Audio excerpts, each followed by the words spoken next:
विकसित भारत संकल्प यात्रा रविवार को रेहली पहुंची। यात्रा का स्वागत किया गया एवं सरकार के द्वारा संचालित विभिन्न जन कल्याणकारी योजनाओं का भी सभी विभागों के द्वारा स्टॉल लगाकर हित लाभ वितरण किया गया। इस अवसर पर नगरवासियों को विकसित भारत में योगदान देने का संकल्प दिलाया गया। साथ ही साथ आवास योजना के हितग्राहियों को तीसरी किस्त का वितरण भी किया गया। संबोधित करते हुए मुख्य अतिथि पंडित गोपाल भार्गव ने कहा कि रेहली विधानसभा हर योजना और विकास के मामले में नंबर 1 रहेगी। जो योजना चल रही है और जो आगे योजनाएं चलने वाली हैं, सभी योजनाओं में रेहली विधानसभा मध्य प्रदेश की 230 विधानसभा सीटों में अव्वल रहेगी। उन्होंने कहा कि गोपाल भार्गव की आखिरी रक्त की बूंद भी क्षेत्रवासियों के लिए समर्पित होगी। इसी के साथ ही गोपाल भार्गव ने आगे संबोधित करते हुए कहा कि बहुत से लोग मुझसे पूछते हैं कि मंत्री पद अब नहीं रहा, अब आगे वे क्या करेंगे। इसी के साथ ही रेहली विधायक गोपाल भार्गव ने मंत्री पद न मिलने पर भी अपनी प्रतिक्रिया दी है। सुनिए उन्होंने इस पूरे मामले में क्या कहा।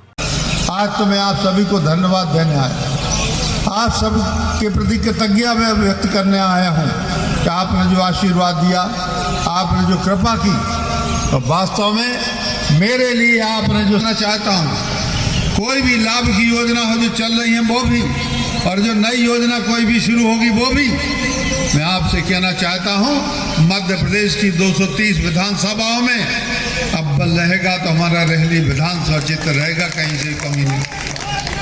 और इसलिए इस जज्बे को बनाए रखें, इस उम्मीद को बनाए रखें। और गोपाल भार्गव जब तक जिएगा, आखिरी सांस रहेगी और शरीर में खून की आखिरी बूंद रहेगी, आपके लिए अब आजीवन समर्पित रहेगा, पूरी जिंदगी आपके लिए समर्पित। और इसलिए मित्रों, पद तो आते जाते हैं, कभी कोई मंत्री बना, कभी कोई मुख्यमंत्री बना।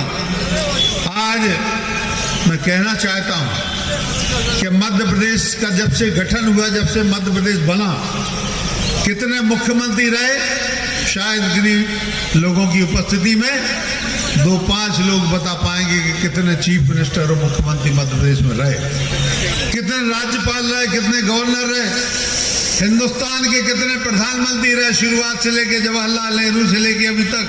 तो शायद सभी के नाम याद नहीं होंगे, राष्ट्रपतियों के नाम याद नहीं होंगे।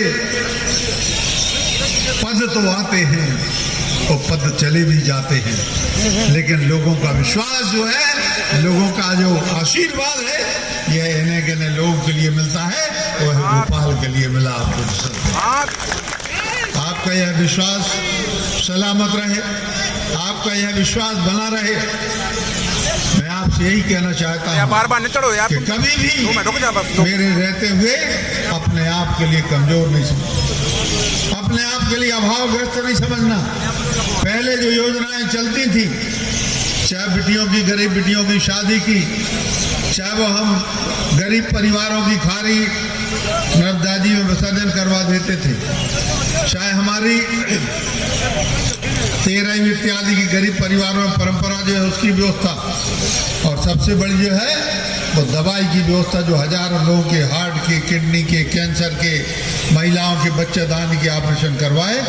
ये योजनाएं अगले सप्ताह से फिर से मैं चालू कर रहा हूँ। यह आपको बताना चाहता हूँ, कोई कमी किसी योजना, मेरी जो निजी योजना है, ये मेरी निजी योजना है, इनमें सरकार का एक पैसा भी नहीं है, एक पैसा भी नहीं है। मैं अपने संसाधन फिर से जुटा के, फिर से इकट्ठे करके मैं आप सभी लोगों की सेवा में यह योजनाएं फिर से चालू करूँगा। कई लोगों के फोन आते हैं, कई लोग कहते भी हैं कि भैया बड़ी परेशानी हो रही है, आपकी निजी एम्बुलेंस जो है बंद है, दवाई बंद है, सागर के प्राइवेट अस्पतालों में लुट रहे हैं, भोपाल में भी ठिकाना नहीं जाने का।